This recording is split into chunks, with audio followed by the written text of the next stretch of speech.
They've been plying the world's oceans for millions of years, from the equator to the polar ice caps. Warm-blooded, air-breathing mammals.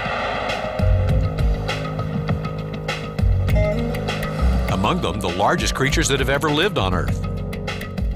Blue whales are bigger than even the biggest dinosaurs. And also, some whales are the longest-lived creatures on Earth. It's believed some bowheads can survive for 200 years. Historically, humans have killed whales for food, oil, even their bones. Whales were hunted to near the brink of extinction, and because of their long life and their long gestation period, it takes a long time for the populations to recover. Even small takes of whales, particularly in depleted populations and in particular areas, can have a devastating impact on the number of whales. The International Whaling Commission banned commercial whaling decades ago, but there are loopholes. Traditional whaling countries kill hundreds of whales a year in aboriginal hunts and scientific studies. The meat of the dead whales is allowed to be sold commercially in stores and restaurants in Japan. That country issues scientific permits to kill nearly 1,000 whales each year. Then the meat is consumed. The idea that to study whales you have to kill them in large numbers isn't something that makes a lot of sense to those of us on the conservation side. Whaling countries counter that whale populations are recovering and can support sustainable hunting. What we are saying is limited, controlled whaling under strict border just for the use of a meat, where people like to eat this animal, not different from any marine living resources, any fish. That's our way of regarding this animal. And every nation has different emotions or values about different animals, but we have to respect each other as long as we are utilizing that resource in a sustainable manner. The emotional component of the whaling debate has remained high over the decades. But increasingly, the economic factor is changing. Once, whaling was a substantial industry. But now, the big bucks are not in hunting whales, but in watching. There she blows! There. Karina and Christina, the United States, have traveled to San Ignacio Lagoon, off of Mexico's coast of California, for a close encounter with gray whales. Some extremely sociable gray whales.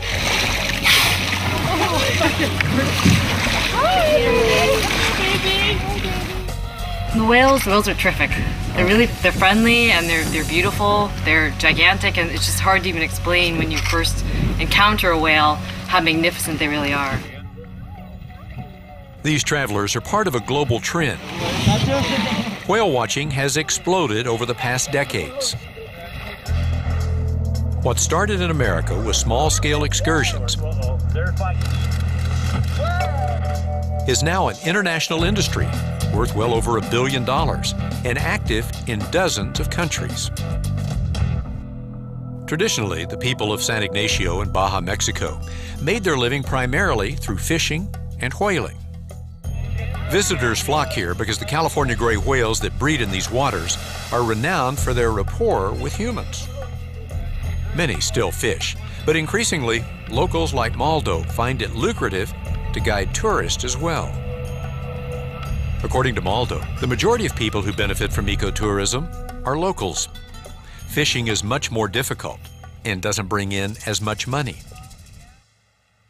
Over the years, a new crop of countries that were never involved in the whaling debate have joined the International Whaling Commission to press for stricter controls. And countries like Chile, that were once whaling societies, are now more interested in ecotourism. There are more Latin American countries participating in the International Whaling Commission.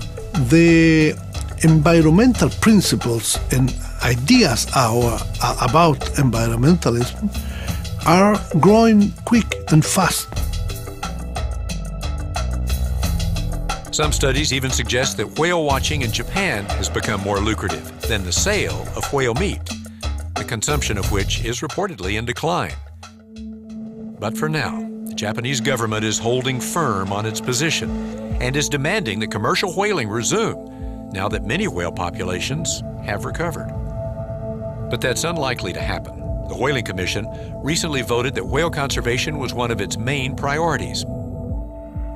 Many conservationists and countries involved in ecotourism want to end all whale hunts on moral, if not economic grounds.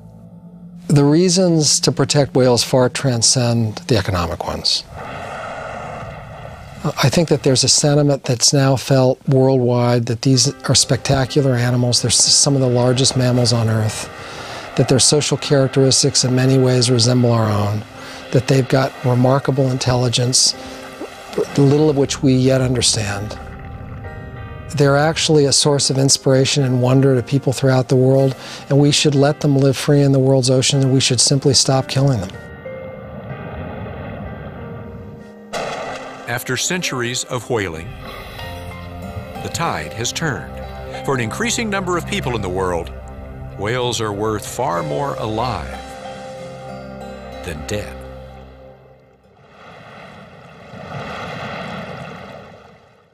Sponsored by National Geographic Mission Programs, taking science and exploration into the new millennium.